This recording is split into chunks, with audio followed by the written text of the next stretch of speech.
Hi, welcome to the Frugal Frau. I'm Sukey, your host, and today we're going to show you how we cut dovetails like you see on this box using very simple hand tools.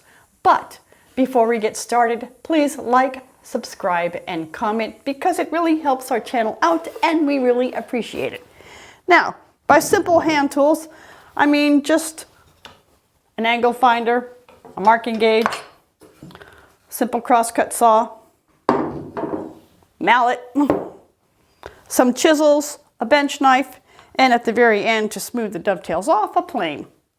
So let's get started.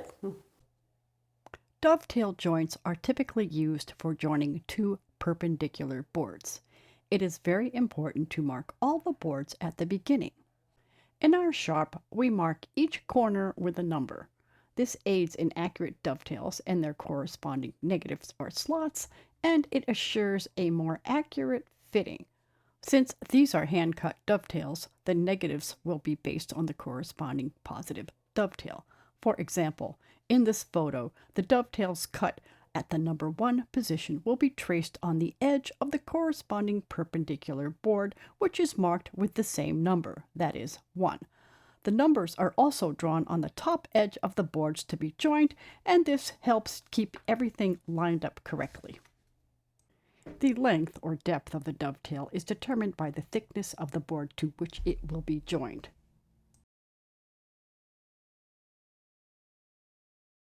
Tom has already scribed those lines on both the insides and outsides of all the board faces. Now, Tom is finding the exact center of the board width and is marking that.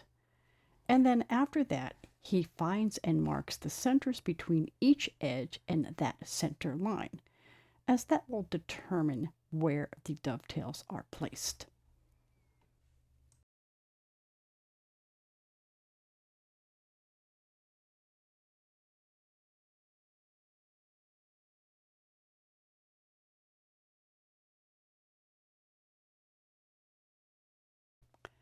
This small piece of wood has been cut to the same width as the board and will serve as a pattern to mark these same centers on the other board ends. In this example, these are the ends of the two longer sides of this box.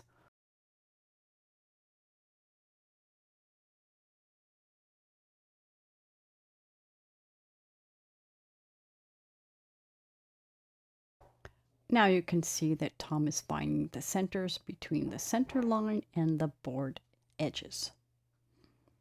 And he's just marking that with a knife. And he repeats those marks and copies them onto the pattern, which he can then use for all the other dovetails that need to be cut.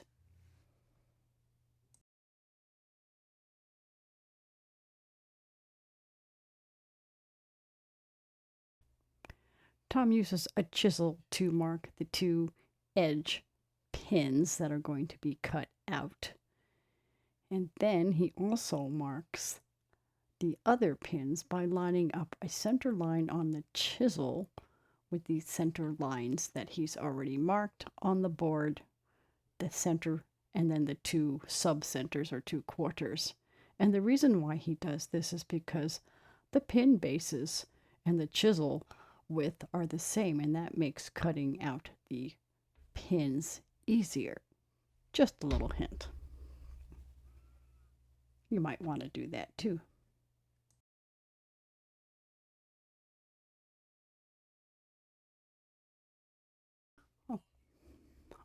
You can see that the pattern has been marked with the 3 centers of the pin bases, and then the 2 lines on each end, closest to each end, are the outside or inside edges of the pin bases.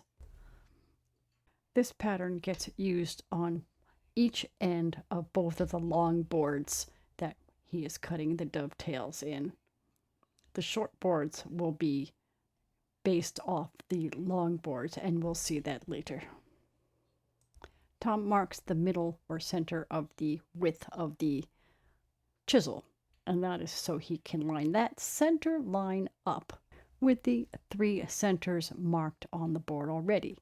the center and then the two sub-centers or quarters. I made this diagram and annotated it to better illustrate what Tom was doing in that whole process. Here he is marking the chisel lines onto the dovetail depth, and those red marks in the drawing and what he's doing here denote the base of the pin part of the dovetail. And the pin part is basically the part that gets cut out.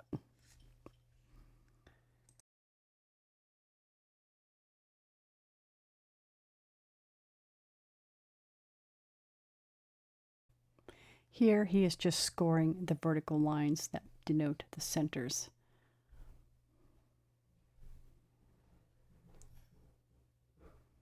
And then he was just pointing to, don't forget to mark the lines that are the edges from the chisel width, but he had already marked those earlier.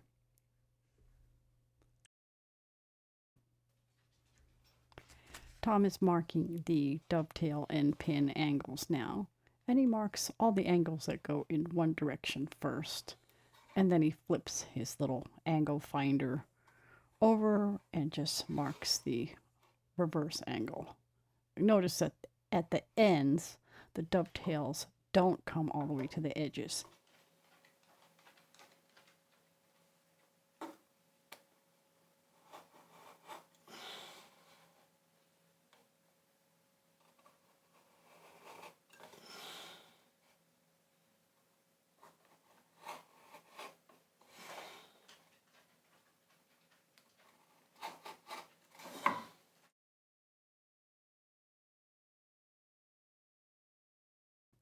Also mark the edge of each dovetail on the edge of the board. This just aids in cutting and helps you to stay accurate.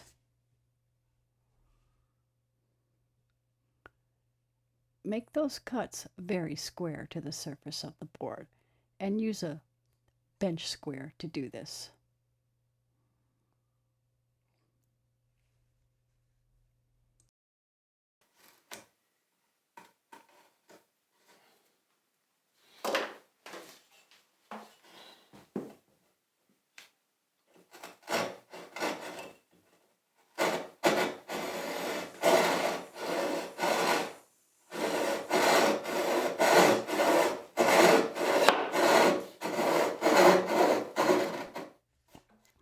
Tom does all the cuts in the same angle at once, and then he flips around and does the opposite angles.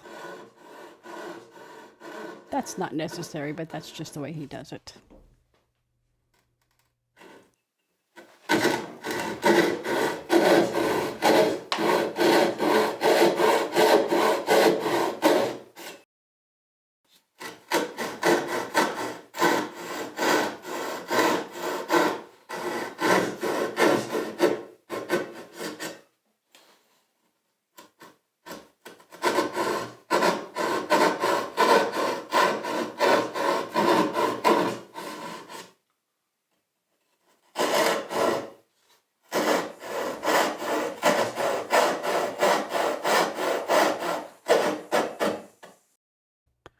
The edge pins, which are basically half pins, can be cut away simply with a saw. He placed the board in the vise to do this.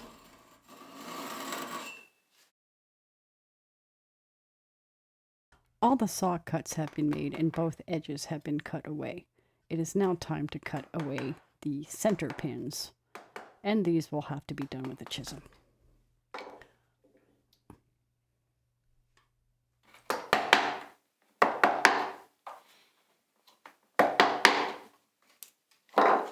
Don't try to cut all the way through. Flip the board over and complete the removal of the pin from the other side.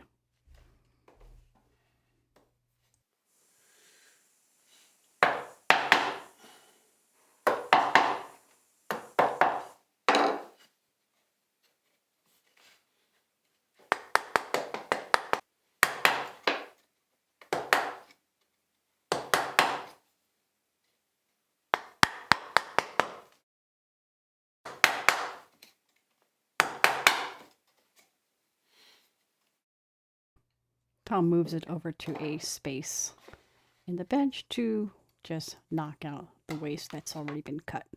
And there is the completed first dovetail. Proceed with the others in the exact same manner. After all your dovetails are cut, you can then use each set as the pattern to cut the tails and pins on the corresponding board. At this point, you can see why it is important to carefully mark your pieces. Since these are cut by hand, it is likely that each set of tails and pins are not exact duplicates of each other. Therefore, match up the board end numbers 1 with 1, 2 with 2, 3 with 3, and 4 with 4, being sure to also match the tops and bottom edges. Tom uses his little bench knife or carving knife to mark those tails and pins. Tom made me a similar life by grinding down a knife we got at a thrift store. And here he's just penciling over the score marks so that he can see them better, and he's coloring the areas that are going to be cut out. And it's a good idea to do that so you don't get confused about what you need to cut out and what you need to leave.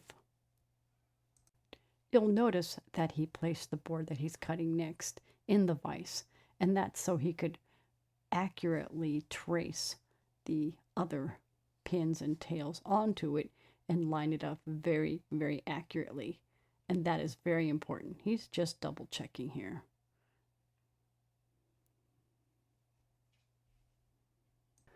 Remember, this time you're not cutting out the pins, you're actually leaving the pins. Make them oversized because you will be able to pare down the tail shape on this when you go to fit them together with the other board. Tom marks the vertical cuts with a bench square. It's very important to use a square at this point because you want these things to be perfectly square with the board edge.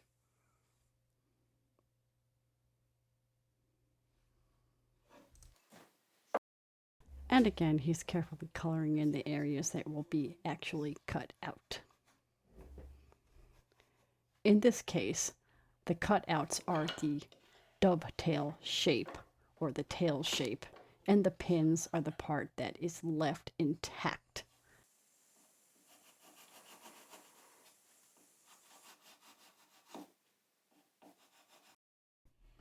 The procedure for cutting these is exactly the same as for the corresponding board that was already cut.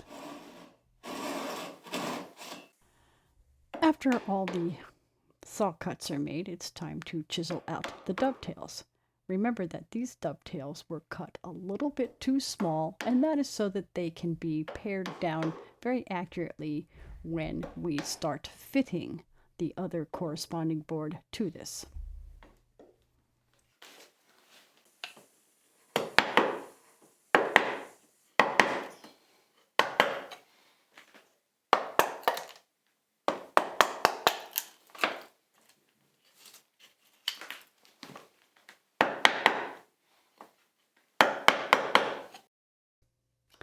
Tom is cutting out the bottom of the cuts with his bench knife just to smooth it out a bit.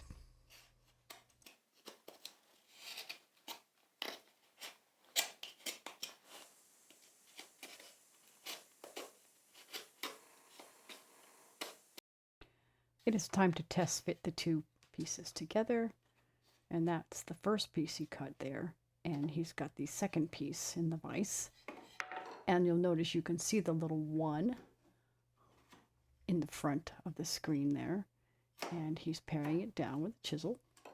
Because remember, we cut those little pins too large. And that's just so this could be fit very accurately at the end. Now here you can see where 1 and 1 line up at the top of the board.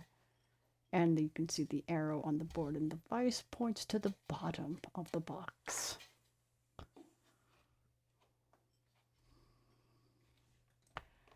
Continue paring down the pins as necessary until the pins and tails meet firmly together.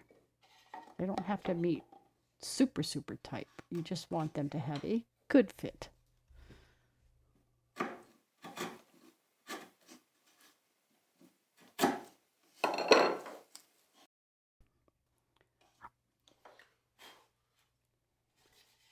And for one last fit, let's see if it fits.